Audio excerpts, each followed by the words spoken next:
लग्नाचे दागिने म्हणजे श्रीमंत पेशवाई दागिने. नाशिकचे सुप्रसिद्ध सराफ मयूर अलंकार सराफ. ताज्या बातम्यांसाठी नाशिक न्यूजच्या YouTube चॅनलला सबस्क्राईब करा आणि बेल आयकॉनला प्रेस करा.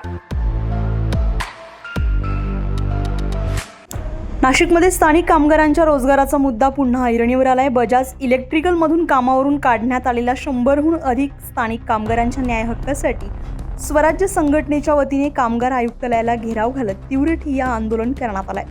कामगारांना पुन्हा सेवेत घ्यावं, मात्र त्यांना कंत्राटी पद्धतीवर न घेता पूर्वीप्रमाणे ऑन रोल सेवेत सन्मानानं रुजू करून घ्यावं, अशी प्रमुख मागणी यावेळी करण्यात आली आहे.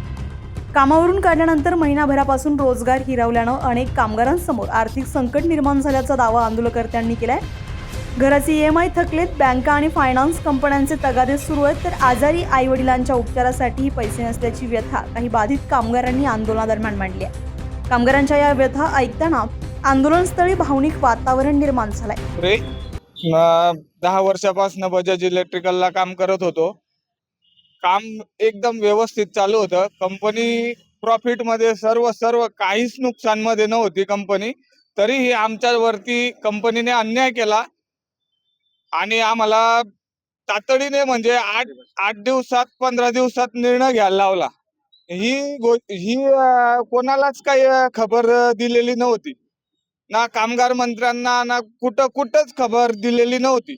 त्यामुळे आमच्यावरती बजाज इलेक्ट्रिकल या कंपनीने इतका अन्याय केलेला आहे की ह्या कंपनीवरती आमचं घर चालत होतं.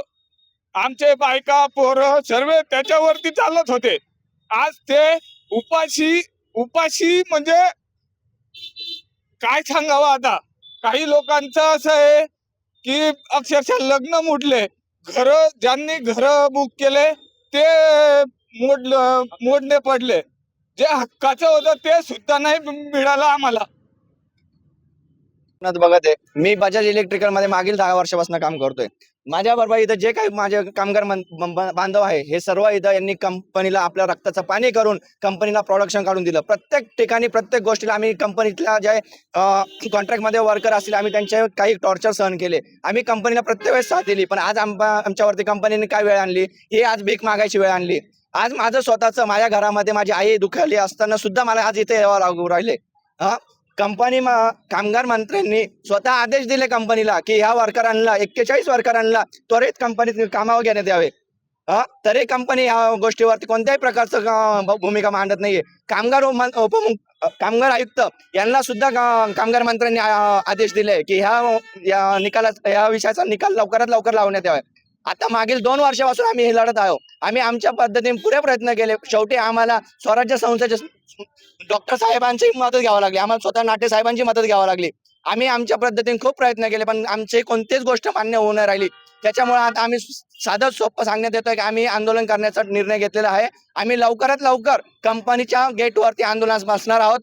याची आम्ही प्रत्येक ठिकाणी आम्ही नोटिसा दिलेल्या आहेत. प्रत्येक ठिकाणी आम्ही हे केलं आहे. आम्हाला आपलं वाडीवाडा पोलीस स्टेशनकडनं फक्त त्या गोष्टीची परमिशन भेटत नाही, त्याच्यामुळे आम्ही थांबलेलो आहे.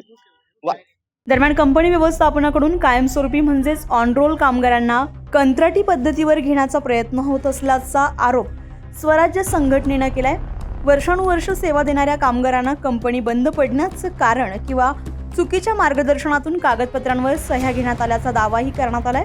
मात्र कामगारांना कंत्राटी करून त्यांच्या हक्कावर गदा आणणं कोणत्याही परिस्थितीत सहन केलं जाणार नाही, अशी भूमिका संघटनेनं घेतली आहे. आज इथे कामगार आयुक्तालयावरती कामगारांच्या न्याय हक्कासाठी आम्ही आंदोलन करत आहोत. खरोखर ही शोकांतिका आहे. ज्या कामगारांच्या भरोश्यावरती हे कंपनी मालक धनधानके झाले, त्याच कामगारांवरती जर हे अन्याय करत असतील आणि कामगार मंत्र्यांच्या आदेशाचं देखील पालन करत नसतील, तर अशा बजाज इलेक्ट्रिकलला टाळं ठोकल्याशिवाय राहिलं नाही पाहिजे शासनाने. परंतु आमची न्यायिक मागणी आहे, कुठलीही कंपनी बंद झाली तर त्या कामगारांवर जसा अन्याय होतो तसाच त्या व्यवस्थेवरती देखील अन्याय होतो. प्रत्येकाला नोकरी मिळाली पाहिजे. आमच्या महाराष्ट्रामध्ये अनेक कंपन्यांची एंट्री झाली पाहिजे अशी आमची इच्छा असते. परंतु बजाज इलेक्ट्रिकल सारख्या मुजोर कंपन्या ज्यावेळी महाराष्ट्रामध्ये येतात आणि आल्यानंतर त्यांच्या पद्धतीने कामकाज करतात, अनेक अन्याय आमच्या कामगारांवरती करतात, तर अशा वेळी स्वराज्य म्हणून हे आम्ही खपवून घेणार नाही. या बजाज इलेक्ट्रिकल कंपनीवरती अनेक आरोप शासनाच्या वतीने करण्यात आलेले आहेत. कामगार आयुक्तांनी देखील यांच्यावरती ठोस अशी कारवाई करण्याचा प्रयत्न केला, परंतु यांच्या मागे नेमकं कामगार मंत्र्यांचं वरदहस्त आहे का, म्हणून कामगार मंत्र्यांनी या गोष्टी थांबवल्या आहेत का? अहो, ज्या पोरांनी 20-20, 25-25 वर्ष तुमच्या बरोबर काम केलं, तुमच्या कंपनीला मोठं केलं, आज तुम्ही त्याच पोरांना कंपनीच्या गेटच्या बाहेर हाकलून देण्याची भूमिका घेतली. त्यानंतर तुम्ही परत आंदोलनांची, सगळ्या न्यायिक मागण्यांची माहिती घेऊन पोरांना जर तुम्ही कॉन्ट्रॅक्ट बेसिसवर मध्ये घ्यायला तयार असाल, तर कॉन्ट्रॅक्ट बेसिसवर ज्या पोरांना घ्यायला तयार आहे त्यांना ऑन रोल का घ्यायला तयार नाही? जे पोरं 25 वर्ष तुमच्याबरोबर ऑन रोल राहिले, तुमच्या कंपनीला मोठं केलं, तुम्हाला पैसे कमावून दिले, आज तुम्ही पैशावाले झाल्यानंतर या पोरांना हाकलून दिलं.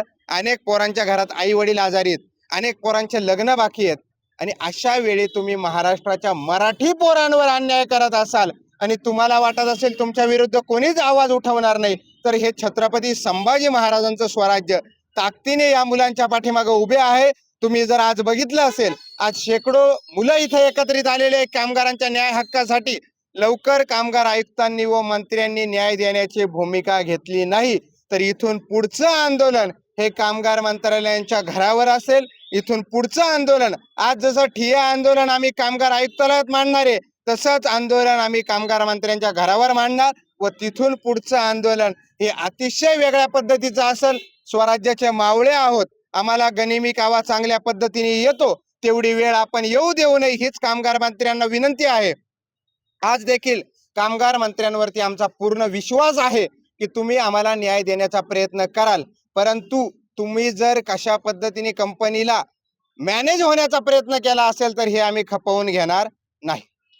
आंदोलकांनी काळे कपडे परिधान करून व्यवस्थापनाच्या कथित मनमानीचा निषेध नोंदवलाय.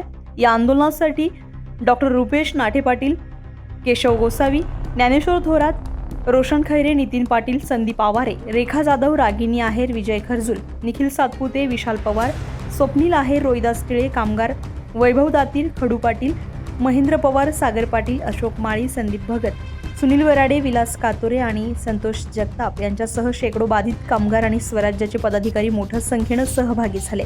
छत्रपती संभाजीराजे यांच्या मार्गदर्शनाखाली आज आम्ही जे कामगारांसाठी आंदोलन करतोय, त्या आंदोलनाला जर न्याय भेटला नाही, जे आज आंदोलन शांततेत झालेलं आहे, ते आंदोलन पुढे जाऊन आम्ही कामगार मंत्री असो, आयुक्त असो यांच्या दालनात केल्याशिवाय आम्ही राहणार नाही. आणि जोपर्यंत कामगारांना न्याय मिळत नाही तोपर्यंत आम्ही कामगारांसोबत शेवटपर्यंत राहू हे आश्वासन देतो. कामगारांना त्यांच्या मूळ हुद्द्यावर ऑन रोल सेवेत तात्काळ पूर्ववत घेण्याची मागणी करत स्वराज्य संघटनेनं आंदोलनाची धार तीव्र केली असून आता प्रशासन आणि कंपनी व्यवस्थापन या मागणीवर काय निर्णय घेतं याकडे कामगारांचं लक्ष लागलंय. संजय परमार, नाशिक न्यूज, नाशिक. ताज्या बातम्यांसाठी नाशिक न्यूजच्या YouTube चॅनलला सबस्क्राईब करा आणि बेल आयकॉनला प्रेस करा.